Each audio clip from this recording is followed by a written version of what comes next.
नमस्कार दोस्तों। दर्पण क्लासेस करौली की यूट्यूब चैनल पर आप सभी का हार्दिक स्वागत है। दोस्तों, मैं हूं आपका मित्र हुकम सिंह गुनावत।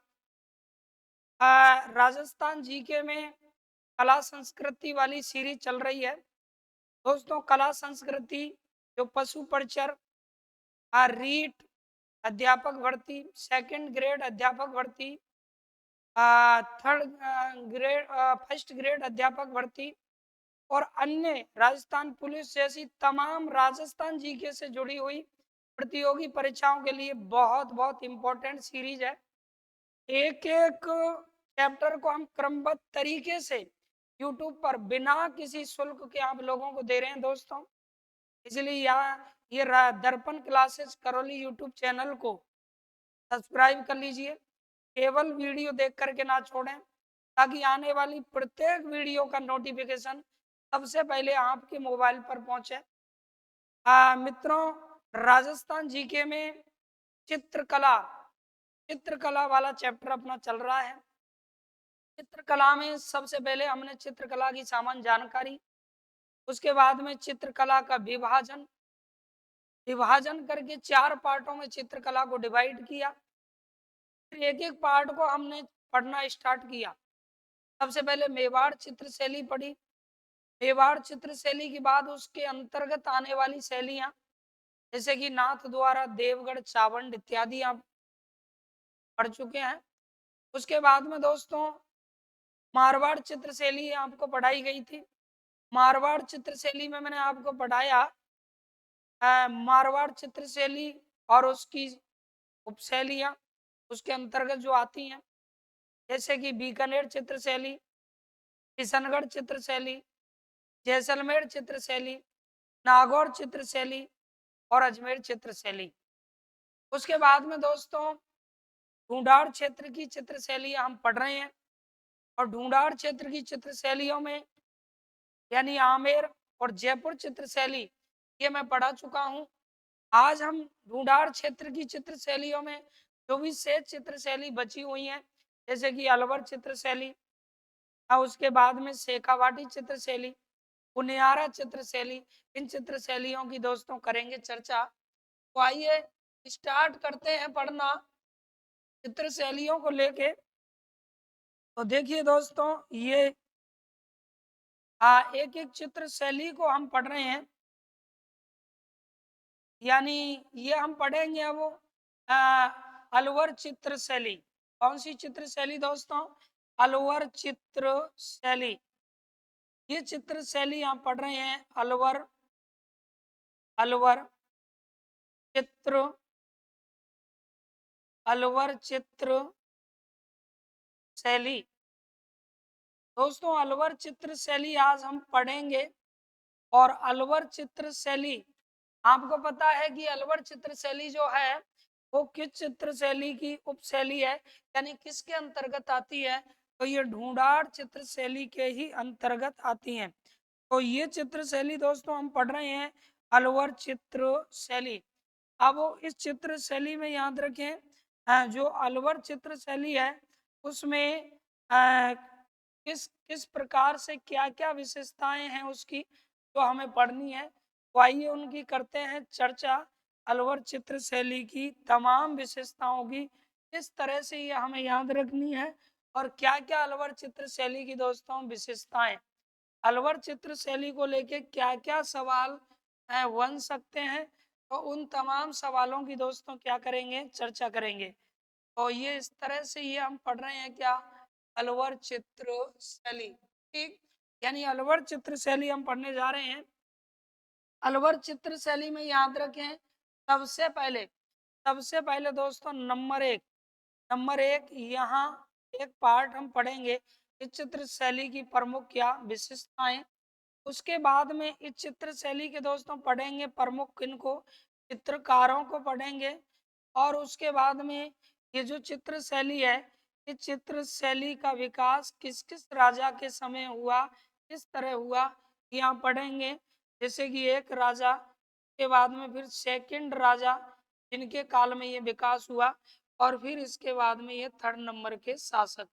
यानी इन 4-5 भागों में बांट के इस चित्र शैली को दोस्तों हम पढ़ने के लिए जा रहे हैं। तो आइए करते हैं स्टार्ट मित्रों। इस चित्र शैली को जो है कौन सी, अलवर चित्र शैली। दोस्तों अलवर जो चित्र शैली है याद रखें, अलवर चित्र शैली जिसे आप पढ़ रहे हैं, अलवर क्या चित्र शैली, ये किस चित्र शैली की उपशैली है, तो ढूंढाड़ चित्र शैली की। अलवर चित्र शैली याद रखिएगा, ढूंढाड़ चित्र शैली की क्या मानी जाती है, उपशैली मानी जाती है। ढूंढाड़ चित्र शैली की दोस्तों उपशैली मानी जाती है कौन सी चित्र शैली, अलवर चित्र शैली। ढूंढाड़ चित्र शैली की क्या है, उपशैली है अलवर चित्र शैली। और ढूंढाड़ चित्र शैली के अंतर्गत क्या क्या विशेषताएं इसमें आती है, तो आइए जानते हैं इन सभी के विषय में। ये हो गया तैयार चार्ट।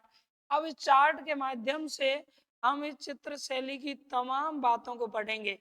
तो ये हमारी चित्र शैली चल रही है दोस्तों कौन सी, अलवर चित्र शैली। ठीक है भाई, अलवर चित्र शैली जिसे हम लोग पढ़ रहे हैं, यानी कौन सी चित्र शैली, अलवर चित्र शैली। देखिएगा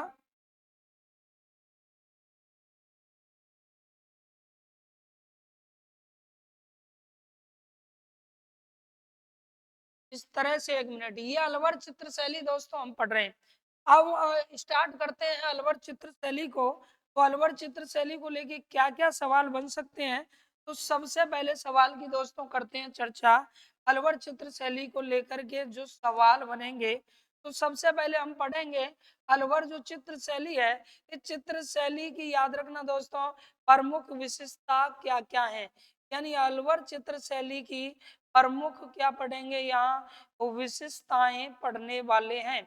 अलवर चित्र शैली की प्रमुख विशेषताएं साथियों क्या क्या होंगी, ये हमें इसमें पढ़ना है।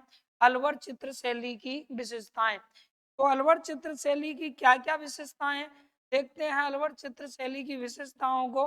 तो दोस्तों अलवर जो चित्र शैली है याद रखना, इसमें सबसे पहले पढ़ते हैं कि प्रमुख रंग, यानी प्रमुख रंग, किस रंग का प्रमुखता से प्रयोग हुआ है। तो दोस्तों अलवर चित्र शैली में वही किसका, लाल हरे रंग का, किसका, लाल हरे रंग का प्रयोग इस चित्र शैली में हुआ है। यानी लाल, लाल और कौन सा, लाल हरा रंग, इसका प्रयोग हुआ है, लाल हरे रंग का। लेकिन याद रखना इसके अलावा इसमें चिकने रंगों का, कैसे रंगों का, यानी रंग कैसे थे, चिकने, चिकने रंगों का दोस्तों इसमें क्या हुआ है, चिकने रंगों का याद रखना प्रयोग हुआ है कौन सी चित्र शैली में, अलवर चित्र शैली में। ठीक, उसके बाद में दोस्तों ये अलवर जो चित्र शैली है, इस चित्र शैली को लेके क्या क्या सवाल बन सकते हैं, तो आइए जानते हैं बाकी के और प्रश्नों के बारे में। तो देखिए दोस्तों अलवर जो चित्र शैली है इसकी क्या क्या और विशेषताएं, तो योगासन का चित्रण इसमें हुआ है साथियों। योगासन याद रखें, योगासन चित्रण अलवर चित्र शैली की एक प्रमुख क्या मानी जाती है भाई, विशेषता मानी जाती है। अगले सवाल पर आइए दोस्तों, अगले सवाल पर आइए, योगासन इसकी प्रमुख क्या मानी जाती है, योगासन दोस्तों प्रमुख क्या मानी जाती है, विशेषता मानी जाती है। इसके बाद में नेक्स्ट बिंदु की चर्चा करते हैं। इस चित्र शैली में याद रखें अश्लील दोस्तों क्या, अश्लील नृत्यांगनाओं का चित्रण हुआ है। यानी अश्लील नृत्यांगना, अश्लील नृत्यांगना चित्रण कौन सी चित्र शैली की विशेषता है, तो भी हमारा जवाब हो जाएगा अलवर चित्र शैली की विशेषता है। अगला देखिएगा दोस्तों, अश्लील नृत्यांगना योगासन चित्र शैली की विशेषता है। हाथी दांत पर चित्रण दोस्तों इसकी चित्र शैली में हुआ है। हाथी किस पर, दांत, हाथी दांत पर क्या, हाथी दांत पर चित्रण, ये भी इसी चित्र शैली में हुआ है। हाथी दांत पर चित्रण कौन सी चित्र शैली में हुआ है, तो दोस्तों अलवर चित्र शैली में हुआ है। ये अलवर चित्र शैली की हम क्या पढ़ रहे हैं, विशेषताएं पढ़ रहे हैं। काम शास्त्र पर, काम सूत्र पर चित्रण, याद रखना दोस्तों किस पर, काम शास्त्र का चित्रण भी इसमें हुआ है। इसका काम शास्त्र, काम शास्त्र चित्रण भी इस चित्र शैली में हुआ है। ये भी हमको याद रखना है, काम शास्त्र चित्रण। दूसरी बात, ईस्ट इंडिया कंपनी का सबसे ज्यादा अगर प्रभाव पड़ा है तो वो इसी शैली पर पड़ा है। यानी ईस्ट और इंडिया दोस्तों और कंपनी, ईआईसी जिसे हम बोलेंगे, ईआईसी का सर्वाधिक प्रभाव इस पर पड़ा है। ईआईसी का कैसा प्रभाव साथियों? ईआईसी का सर्वाधिक याद रखना प्रभाव पड़ा है किस चित्र शैली पर? तो इसी चित्र शैली पर पड़ा है। तो ये हम पढ़ रहे हैं कौन सी? यानी अलवर चित्र शैली।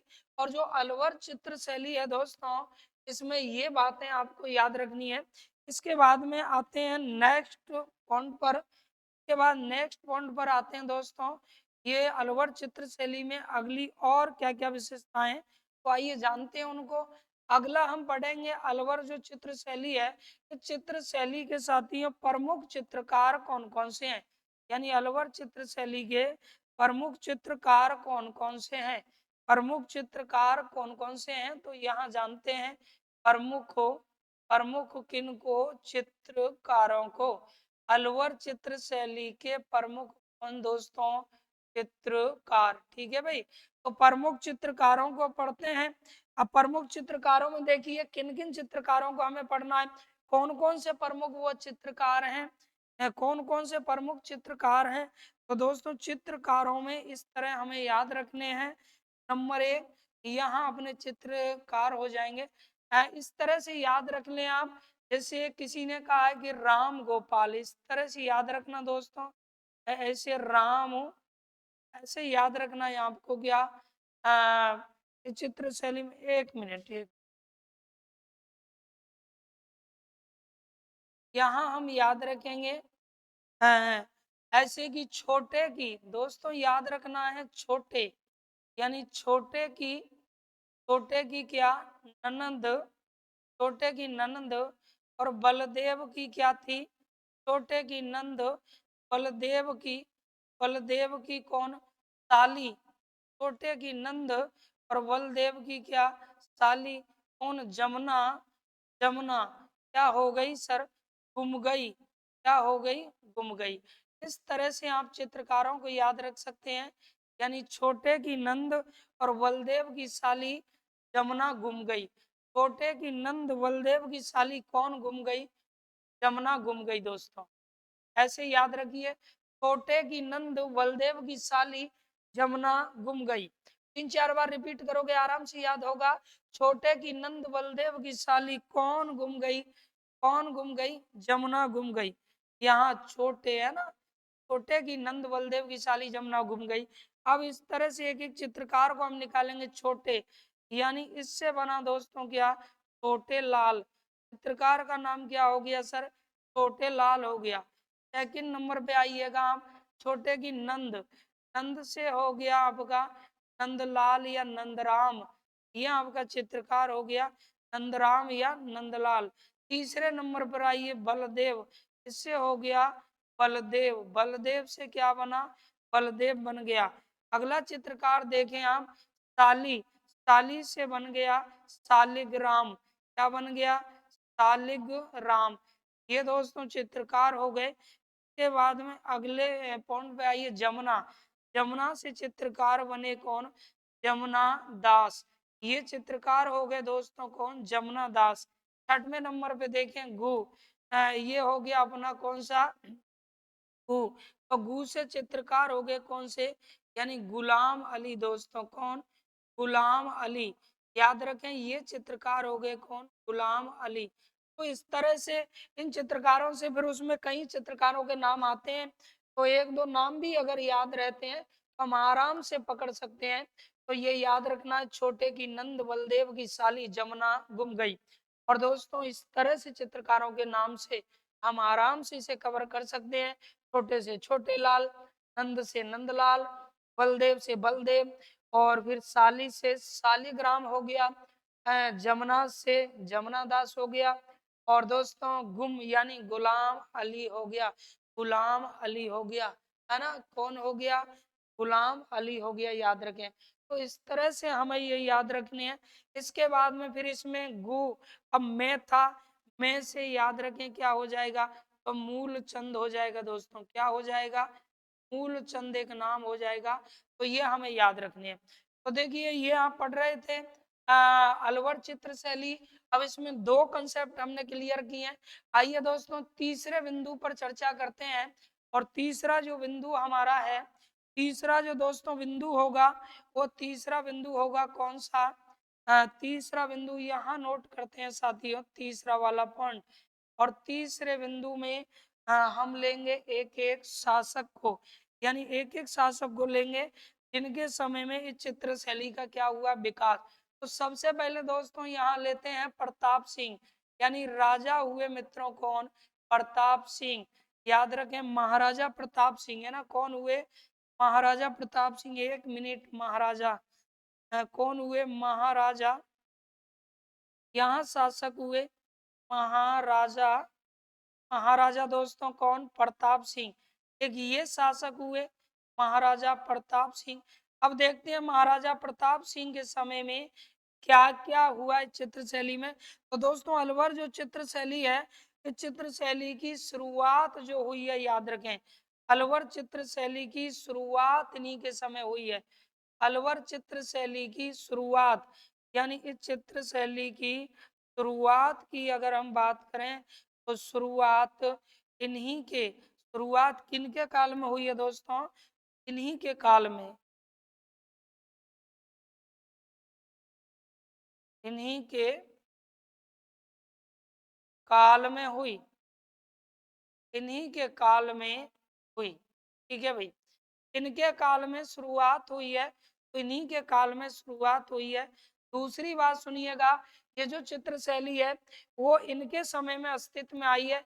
इस चित्र शैली के ये उपशैली के रूप में मानी जाती है।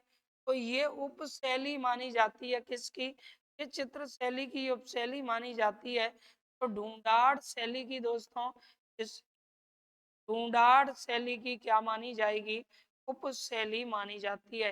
यानी ढूंढाड़ चित्र शैली की ये क्या मानी जाती है, उपशैली मानी जाती है। इसके बाद में दोस्तों आगे नेक्स्ट शासक की बात करते हैं। देखिए अगला देखेंगे आप नेक्स्ट, अगला शासक, तो अगले शासक के रूप में यहाँ हम पढ़ेंगे नेक्स्ट, और अगले शासक होंगे दोस्तों अपने कौन से, यानी विनय सिंह। अगले राजा कौन हुए, विनय सिंह। अब विनय सिंह के काल में चित्र शैली में क्या क्या विकास हुआ, तो यहाँ महाराजा हम पढ़ने वाले हैं क्या, महाराजा, महाराजा विनय सिंह दोस्तों। महाराजा कौन, विनय सिंह, महाराजा विनय सिंह। महाराजा विनय सिंह के समय इस चित्र शैली का ज्यादा विकास हुआ, यानी सर्वाधिक विकास हुआ साथियों। इनके समय में सबसे पहला बिंदु बनेगा कि इनके समय में इस चित्र शैली का क्या हुआ सर, सर्वाधिक विकास हुआ दोस्तों। सर्वाधिक क्या हुआ, विकास हुआ इनके समय में चित्र शैली का। इसीलिए इनका जो समय है वो चित्र शैली का क्या कहलाता है, स्वर्ण युग। इनका काल क्या कहलाता है, इनका, इनका काल दोस्तों, इनका काल क्या कहलाता है, स्वर्ण युग कहलाता है इनका काल। इस, इनका काल इस शैली का, इस शैली का क्या कहलाएगा भाई, स्वर्ण युग कहलाएगा। स्वर्ण युग, याद रखना इस बात को, है ना। किनका काल, महाराजा विनय सिंह का काल। इनका काल अलवर चित्र शैली में क्या कहलाता है, स्वर्ण युग के नाम से जाना जाता है। यानी इनके काल को कहते हैं दोस्तों क्या, इस चित्र शैली का कौन सा युग, स्वर्ण युग। कौन सा युग कहते हैं, स्वर्ण युग कहते हैं, याद रखिएगा। अगले बिंदु पर आइए, ये जो है दोस्तों, ये जो है विनय सिंह, विनय सिंह के समय में, विनय सिंह के समय में ये चित्रकार थे कौन से, विनय सिंह के समय में ही याद रखें चित्रकार थे दोस्तों कौन, गुलाम अली, गुलाम अली और बलदेव, यानी गुलाम अली बलदेव इनके समय के क्या हैं, चित्रकार हैं, गुलाम अली और बलदेव। इन्होंने क्या किया, यानी प्रमुख चित्रकारों की अगर बात करें, प्रमुख क्या चित्रकार, इनके समय के प्रमुख जो चित्रकार हैं वो कौन कौन है? तो दोस्तों प्रमुख हो चित्रकार इनके समय में जो थे वो कौन कौन थे सर? तो प्रमुख चित्रकार इनके समय में दोस्तों नंबर एक थे क्या? गुलाम अली। नंबर एक जो चित्रकार थे वो चित्रकार थे कौन से? गुलाम अली, यानी गुलाम अली चित्रकार थे नंबर एक। हाँ, दूसरे देखेंगे आप और कौन से चित्रकार थे? गुलाम अली। गुलाम अली के बाद में ये एक हो गए कौन से? गुलाम अली दोस्तों, गुलाम क्या?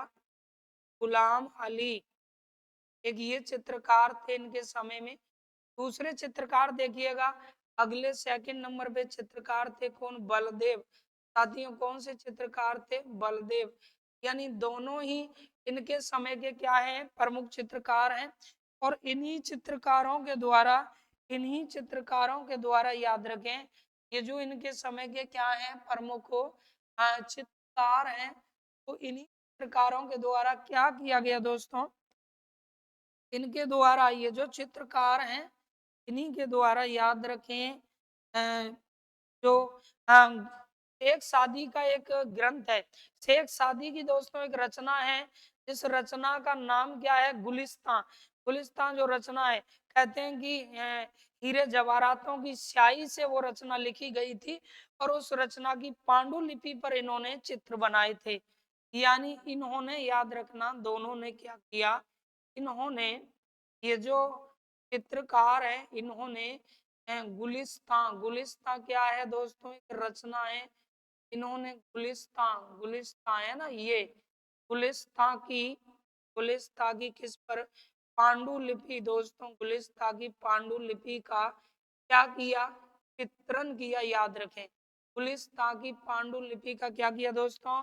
चित्रण इनके द्वारा किया गया। और ये जो गुलिस्तान की पांडुलिपि है, ये जो गुलिस्तान की, याद रखें, पांडुलिपि है, ये पांडुलिपि गुलिस्तान की जो है वो पांडुलिपि याद रखिएगा। यहाँ हमें याद रखना है कि ये जो पांडुलिपि है दोस्तों, इस तरह से ये नोट में याद रखना है, ये गुलिस्ता की है। और गुलिस्ता जो रचना है वो है शेख सादी की, यानी शेख सादी, इसके द्वारा दोस्तों, शेख सादी, याद रखना, शेख सादी। शेख सादी का क्या है दोस्तों? ग्रंथ। शेख सादी का ग्रंथ है, कौन सा ग्रंथ दोस्तों? गुलिस्ता। गुलिस्ता किसका ग्रंथ है? तो शेख सादी का ही ग्रंथ है गुलिस्ता। गुलिस्ता है ना, शेख सादी का दोस्तों क्या है? ये ग्रंथ है गुलिस्ता। और ये जवाराती स्याही से लिखा गया है। ऐसी स्याही से, जवाराती, जवाराती स्याही का इसमें क्या हुआ है? प्रयोग हुआ। याद रखें, जवाराती स्याही से ये ग्रंथ लिखा गया है। तो ये महाराजा विनय सिंह के समय में ये चित्रकार थे और इस तरह स्वर्ण युग इनका काल ही माना जाता है। अब दोस्तों इसके बाद में इस चित्र शैली में देखते हैं बाकी की और क्या क्या इस चित्र शैली में हुआ। तो आइए जानते हैं टोटली बातों को। अगला एक शासक हुए दोस्तों, शासकों के अकॉर्डिंग ही आपको ये याद रखना है ना। तो यहाँ एक शासक हुए जिनका नाम था महाराजा कौन? शिवदान सिंह। शासक थे दोस्तों कौन से? शिवदान सिंह। ये शिवदान सिंह शासक हुए, याद रखें। और शिवदान सिंह जब शासक हुए तो उनके समय में इस चित्र शैली में क्या क्या परिवर्तन हुआ। तो आइए देखते हैं शिवदान सिंह के समय में दोस्तों क्या हुआ। तो शिवदान सिंह के समय में प्रमुख चित्रकार जो थे, इनके समय के दोस्तों प्रमुख क्या चित्रकार, इनके समय के प्रमुख चित्रकार कौन थे? इनके समय के दोस्तों प्रमुख चित्रकार की अगर हम बात करें तो प्रमुख चित्रकार इनके समय में थे कौन? मूलचंद दोस्तों। कौन? मूलचंद। और मूलचंद जो हैं, मूलचंद, इन्हीं मूलचंद के द्वारा क्या किया गया? मूलचंद के द्वारा हाथी दांत पर चित्रण किया गया। यानी हाथी किस पर दोस्तों? दांत पर। हाथी दांत पर, याद रखना, चित्रण किसके द्वारा किया गया? तो मूलचंद के द्वारा किया गया। तो ये चीज आपको शिवदान सिंह के समय की याद रखनी है। तो दोस्तों इस तरह से इनके काल में ये घटनाएं घटित हुई और ये आप लोगों को याद रखना है। तो ये थी अपनी कौन सी अलवर चित्र शैली, यानी अलवर चित्र शैली के विषय में हम पढ़ रहे थे। अलवर चित्र शैली को लेकर के क्या क्या किस प्रकार के सवाल पूछे जा सकते हैं, तो इस तरह से आप इसका स्क्रीनशॉट ले लीजिए दोस्तों। तो देखिए ये हमने पढ़ा था अलवर चित्र शैली के विषय में, जिसकी प्रमुख विशेषता क्या है, तो लाल हरे यानी चिकने रंगों का प्रयोग हुआ है। वो योगासन का चित्रण बहुत इंपॉर्टेंट है अलवर चित्र शैली में। दोस्तों अलवर चित्र शैली में एक चीज और याद रखनी है, इसमें एक चीज और याद रखनी है आपको, यानी बॉर्डर बसलो जिसे बोलते हैं, बसलो का चित्रण, बॉर्डर, बसली की बात नहीं कर रहा हूँ, बसलो का चित्रण दोस्तों, यानी किसका चित्रण, बसलो का, बसलो का चित्रण हुआ है। बसलो, बसलो, बसलो का मतलब आप जानते हैं बॉर्डर, बॉर्डर है ना, बसलो का मतलब बॉर्डर। चित्रण भी इसी चित्र शैली में हुआ है, याद रखना, इसी चित्र शैली में हुआ है, इसी चित्र शैली में चित्रण हुआ है ना, बसलो यानी बॉर्डर चित्रण इस चित्र शैली में। बसली नहीं दोस्तों, बसली आगे पढ़ेंगे हाड़ौती क्षेत्र में। तो ये इस तरह से ये अलवर चित्र शैली है। इस चित्र शैली में ये चित्रकार याद रखने, तो प्रमुख विशेषता क्या थी, चिकने रंगों का प्रयोग, योगासन, योगासन इसकी प्रमुख विशेषता है। अश्लील नृत्यांगना दोस्तों, अश्लील नृत्यांगना चित्र शैली की प्रमुख विशेषता है। हाथी दांत पर चित्रण हुआ है और काम शास्त्र चित्रण इस पर हुआ है दोस्तों। ईस्ट इंडिया कंपनी का सर्वाधिक अगर प्रभाव पड़ा है, क्यों तो कईयों पर पड़ा है, तो वो है कौन सी, अलवर चित्र शैली दोस्तों, अलवर चित्र शैली। प्रमुख चित्रकारों की बात करें तो ये ट्रिक आपको याद रखनी है कि छोटे की नंद बलदेव की साली जमुना गुम गई, छोटे की नंद बलदेव की साली कौन गुम गई, जमुना गुम गई।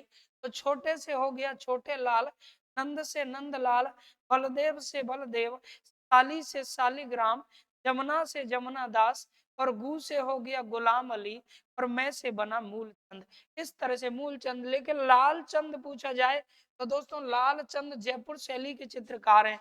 लालचंद की अगर बात की जाए, याद रखें लालचंद, तो दोस्तों लालचंद जयपुर शैली के चित्रकार हैं दोस्तों, जयपुर शैली के, कौन सी शैली के, लालचंद जयपुर शैली के चित्रकार माने जाएंगे। लालचंद ने ये याद रखें हाथियों की लड़ाई का चित्रण किया, हाथियों की क्या, हाथियों की लड़ाई का चित्रण किया दोस्तों, हाथियों की किसका, लड़ाई का चित्रण किया। तो ये चीज आपको अलग से याद रखनी है। यहाँ हम बात कर रहे हैं किसकी, मूलचंद की, जबकि लाल चंद का संबंध किससे, जयपुर चित्र शैली से। ठीक। इसके बाद में अलवर के कुछ राजा जिनके समय में इस चित्र शैली में कुछ परिवर्तन हुआ, तो देखें सबसे पहले प्रताप सिंह, इनके समय में ही ये चित्र शैली प्रारंभ हुई थी। और ये ढूंढार चित्र शैली के अंतर्गत आती है, यानी ढूंढार क्षेत्र के अंतर्गत आती है। जयपुर चित्र शैली या ढूंढार चित्र शैली की उपशैली है। महाराजा विनय सिंह दोस्तों, तो विनय सिंह की बात करें तो इनके समय सर्वाधिक विकास हुआ है चित्र शैली का, सर्वाधिक विकास विनय सिंह के समय हुआ। इनका काल इस चित्र शैली के लिए स्वर्ण युग माना जाता है। तो किसका काल स्वर्ण युग है, बहुत बहुत इंपॉर्टेंट है साथियों, इनका काल इस चित्र शैली के लिए स्वर्ण युग है। तो वो हो जाएंगे कौन, विनय सिंह, विनय सिंह का काल स्वर्ण युग है। अब विनय सिंह के समय में इनमें से कौन कौन से चित्रकार थे, तो गुलाम अली और बलदेव इनके टाइम के थे।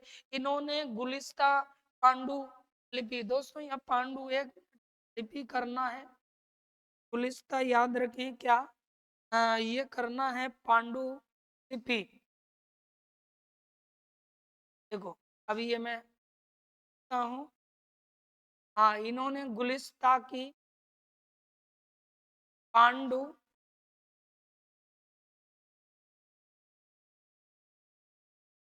लिपि, इस तरह से ये करना है। तो गुलिस्ता की क्या, पांडुलिपि पर चित्र का चित्रण किया। अब ये गुलिस्ता किनकी रचना है, तो शेख सादी का ग्रंथ है। और गुलिस्ता जवाराती स्याही से दोस्तों लिखा गया है, हीरे जवारातों की स्याही से लिखा गया ग्रंथ कौन सा है, तो गुलिस्ता है, शेख सादी की रचना है। कई बार एग्जाम में आई है कि पांडुलिपि पर का चित्रण किया। बलदेव गुलाम अली ने। आगे शिवदान सिंह एक शासक हुए। शिवदान सिंह के समय में प्रमुख चित्रकारों की बात करें तो दोस्तों प्रमुख चित्रकार शिवदान सिंह के समय में कौन थे, यानी शिवदान सिंह के समय में याद रखें प्रमुख जो चित्रकार थे वो कौन थे। इनके समय में प्रमुख चित्रकार थे कौन, मूलचंद। दोस्तों मूलचंद इनके समय में प्रमुख क्या थे, चित्रकार थे।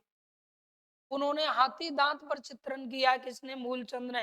लेकिन एक लालचंद भी हुए हैं जो जयपुर चित्र शैली के चित्रकार हैं और उन्होंने हाथियों की लड़ाई का चित्रण किया है, हाथियों की लड़ाई का चित्रण किया है और इन्होंने हाथी दांत पर चित्रण किया है। दोस्तों इस तरह से ये चीज आपको याद रखनी है। अब वो आपने अगर स्क्रीनशॉट ले लिया हो तो आगे बढ़ते हैं नेक्स्ट, बाकी के ढूंढाड़ चित्र शैली की क्या उपशैलियां। तो दोस्तों ढूंढाड़ चित्र शैली की बाकी की उपशैलियों को और कवर कर लेते हैं क्योंकि अब इतना ज्यादा मैटर उनका नहीं है। तो आइए ढूंढाड़ चित्र शैली की अगली चित्र शैली जो हम पढ़ने जा रहे हैं, तो नेक्स्ट दोस्तों चित्र शैली हो जाएगी ढूंढाड़ चित्र शैली की। एक यहाँ लेते हैं अगली एक चित्र शैली जो होगी अपनी शेखावाटी चित्र शैली, यानी शेखावाटी। दोस्तों क्या, शेखावाटी चित्र क्या शैली, शेखावाटी चित्र शैली, एक ये उसकी उपशैली है साथियों, शेखावाटी चित्र शैली। और एक अपनी यहाँ हम लिख लेते हैं उनियारा चित्र शैली। कौन सी चित्र शैली दोस्तों, उनियारा, उनियारा याद रखना चित्र, उनियारा चित्र क्या शैली। तरह से ये दोनों की दोनों शैली याद रखिएगा, उनियारा चित्र शैली। और ये हो गई अपनी कौन सी, एक मिनट, उनियारा चित्र शैली। थोड़ा इधर इसको लेते हैं, उनियारा चित्र शैली और यहाँ ले लेते हैं उनियारा, उनियारा दोस्तों उनियारा चित्र, चित्र शैली। तो ये दो चित्र शैलियां और बची हुई हैं किसकी, हार्ड या ढूंढाड़, ढूंढाड़ी की ये दो बची हुई हैं ढूंढाड़ क्षेत्र की उपशैलियों में। अब देखें दोनों उपशैलियों को दोस्तों जानते हैं, एक तो हमें ये याद रखनी है, दोनों उपशैलियों को जानते हैं, एक तो आपको ये याद रखनी है कौन सी वाली, तो ये हो गई अपनी शेखावाटी, शेखावाटी चित्र शैली दोस्तों। और अगली चित्र शैली ये इसे हमें समझना है, यानी हो गई उनियारा चित्र शैली। ठीक है भाई, तो दोनों की दोनों इनको और समझिए क्योंकि कल के लिए हो सकता है कि प्रश्न इनमें से आ जाए, तो नेग्लेक्ट नहीं करना है किसी को भी, कुछ भी पूछा जा सकता है। तो आइए सबसे पहले इसके विषय में जानते हैं, फिर हम इसके विषय में जानेंगे दोस्तों। ठीक, तो शेखावाटी चित्र शैली के विषय में जानते हैं, को लेके क्या क्या सवाल बनने हैं। तो शेखावाटी चित्र शैली याद रखना, शेखावाटी जो चित्र शैली है ये भित्ति चित्रण के लिए बड़ी चर्चित है, भित्ति चित्रण के लिए, भित्ति चित्रण, भित्ति चित्रण याद रखना सर्वाधिक इसी में हुआ है, भीत दीवारों पर जो चित्रण, भित्ति चित्रण दोस्तों राजस्थान में यूं तो कई जगह हुआ है लेकिन सर्वाधिक जो भित्ति चित्रण हुआ है वो इसी चित्र शैली में हुआ है। इसके बाद में नेक्स्ट अगले बिंदु पर आइए, ये जो चित्र शैली है इसमें प्रमुख रंग कौन सा है दोस्तों, प्रमुख रंग कौन सा है चित्र शैली में याद रखें। प्रमुख रंग की अगर बात करें तो इसमें प्रमुख रंग के रूप में किस रंग को जाना गया है, तो किसका प्रयोग किया गया दोस्तों, तो नीले रंग का, याद रखना किसका, नीले रंग का इसमें प्रमुखता से क्या किया गया है, प्रयोग किया गया है, इसका साथियों नीले रंग का। अगला देखें, ये शेखावाटी जो चित्र शैली है शेखावाटी, ये याद रखना शेखावाटी में जो भित्ति चित्र होते हैं साथियों, भित्ति क्या, शेखावाटी में भित्ति जो चित्र हैं इन चित्रों को क्या कहा जाता है, चित्रों को दोस्तों पना कहा जाता है। शेखावाटी के भित्ति चित्र क्या कहलाते हैं, पना कहलाते हैं, याद रखना। और एक पाने भी होते हैं साथियों, पाने, कागज, कागज पर जो चित्र बने होते हैं वो पाने होते हैं, पना कहा जाता है। अगला इसके बाद में देखें, शेखावाटी चित्र शैली है ये लोक जीवन पर आधारित है, किस पर है, लोक जीवन, यानी लोक जीवन को क्या करती है, लोक जीवन को दर्शाती है, लोक जीवन को दर्शाती है? कौन सी चित्र शैली? तो दोस्तों शेखावाटी चित्र शैली दर्शाती है। अगला शेखावाटी जो चित्र शैली है लोक जीवन को क्या करती है भाई? दर्शाती है। अब शेखावाटी जो क्षेत्र है वहाँ जो दीवारों पर चित्र है तो उन्हें जो भी टूरिस्ट हैं पर्यटक खुले में हैं वो तो देख सकते हैं, किसी डाक टिकट वगैरह की जरूरत नहीं है। इसलिए शेखावाटी को ओपन आर्ट गैलरी भी कहते हैं। दूसरा जोगी दास की छतरी बहुत बहुत इंपॉर्टेंट है, जो उदयपुर बाटी में यानी पहले झुंझुनू में थी, अब नीम का थाना में आ गई दोस्तों। किस में आ गई? नीम का थाना में। जिसका नाम है क्या? जोगी दास। देखो अगला नेक्स्ट तो ये हो जाएगी कौन सी? जोगी दास दोस्तों, जोगी दास की छतरी। जोगी दास की याद रखना छतरी। और जोगी दास की छतरी की अगर बात करें तो ये छतरी दोस्तों अब आपको उदयपुर वाटी में आती है। ये छतरी कहाँ है? उदयपुर, उदयपुर वाटी में, उदयपुर वाटी। और दोस्तों उदयपुर वाटी अब पता होना चाहिए कि किस जिले में है? तो नीम का थाना, नीम का थाना जिले में ये है, नीम का थाना। तो नीम का थाना याद रखें क्या है? वर्तमान में एक जिला है। नीम का थाना जिले में है कौन? जोगीदास की छतरी। जोगीदास की छतरी जो पहले झुंझुनू में हम पढ़ते थे, अब इसे दिमाग से हटा दीजिए। जोगीनाथ की छतरी कहाँ है? नीम का थाना में है। और दोस्तों इस छतरी का भित्ति चित्रण किया गया। इस छतरी का क्या किया गया? ये जो जोगीदास की छतरी है का भित्ति चित्रण, यानी इस शेखावाटी चित्र शैली में इसका क्या किया गया? भित्ति चित्रण, भित्ति चित्रण। तो ये भी इसी की विशेषता है, भित्ति चित्रण। ठीक, ये आपको याद रखना है। इसके बाद में दोस्तों जानते हैं अगला इस चित्र शैली के विषय में, उनियारा चित्र शैली। सबसे पहली बात, 1 मिनट इसमें एक ओपन आर्ट गैलरी वो जो रह गया जो कि इम्पोर्टेंट है, जिसमें आप स्टार, डबल स्टार लगा दीजिए। यानी हम शेखावाटी को क्या कह देते हैं? शेखावाटी को क्या कह देते हैं दोस्तों? शेखावाटी जो है, इस शेखावाटी को याद रखना। शेखावाटी, शेखावाटी को ऐसा क्षेत्र कहते हैं ओपन, शेखावाटी को ओपन आर्ट, ओपन आर्ट क्या? गैलरी की, गैलरी।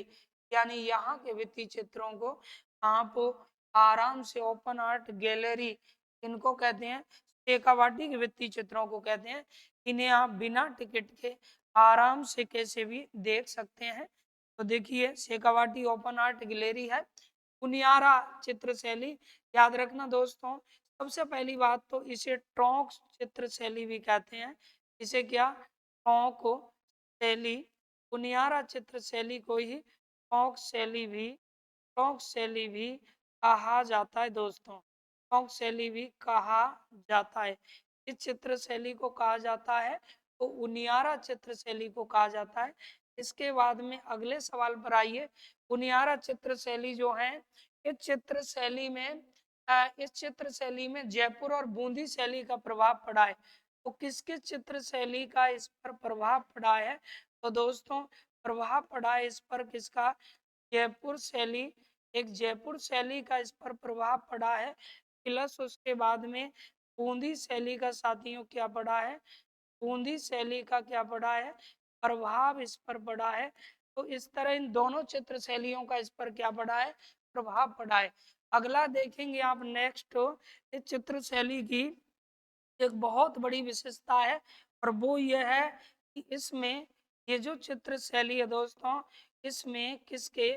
शिकार का चित्रण, यानी शिकार चित्रण, शिकार के, इसमें शिकार के चित्र नहीं बनाए जा सकते।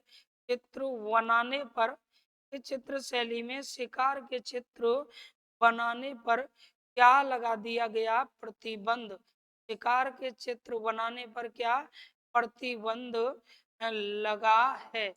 शिकार के चित्र बनाने पर दोस्तों कौन सी ऐसी चित्र शैली है इसमें प्रतिबंध लगा है तो वो होगी कौन सी, उनियारा चित्र शैली। तो इन दोनों चित्र शैलियों का आप लीजिएगा स्क्रीनशॉट।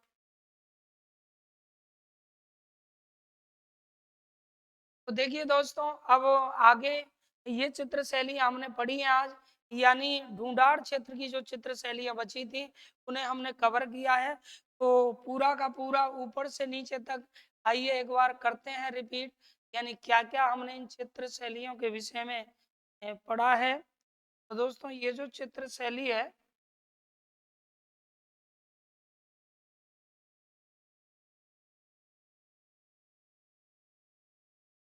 देखिए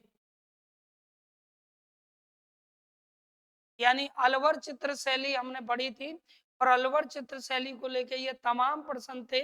उसके बाद में हमने पढ़ा था किसको, ढूंढाड़ चित्र शैली को, और ढूंढाड़ चित्र शैली के बाद फिर हमने पढ़ा किसको, उनियारा चित्र शैली को। तो आज ये तीन चित्र शैली आपने क्लियर की है।